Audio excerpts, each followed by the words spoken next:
বন্ধুরা, আমি এই যে এখন বাজার থেকে আসলাম। বাজার থেকে আসার সময় আমার এই ছেলের জন্য একটা ড্রিঙ্কও আর একটা আছে এই যে খেলনা নিয়ে আসছি।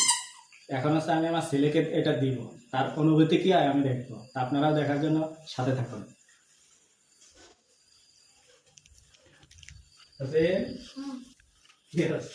তোমার জন্য নিয়ে আসছি, ড্রিঙ্কও নিয়ে আসছি। ড্রিঙ্কও পাই, তোমার অনুভূতি কি? ভালো লাগতেছে? ড্রিঙ্কও কি তোমার ভালো লাগে? ড্রিঙ্কর সাথে সাথে তো আর এই যে একটা খেলনা নিয়ে আসি। যাতে খেলনাটা ভালো লাগছে না?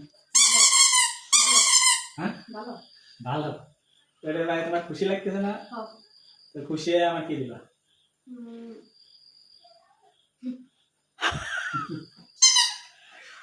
দেখেন, আমরা যখন ছোট ছিলাম তখন আমাদের বাপ মা আমাদের সপ্তাহে 2 টাকা করে দিত।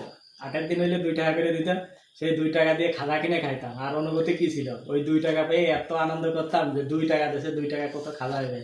আর এখন দেখেন, এই যে একটা খেলনা নিয়ে এসে দিছি, আর একটা ড্রিঙ্কও নিয়ে এসে দিছি। তারপরে তার মধ্যে কোনো অনুভূতি নাই। সে কোনো খুশি না, কিছু না। এগুলো তো সাধারণ একটা ব্যাপার তার কাছে। অথচ আমরা তখন যখন 2 টাকা পাইতাম 8 দিন, তখন হচ্ছে অনুভূতি আলাদা ছিল।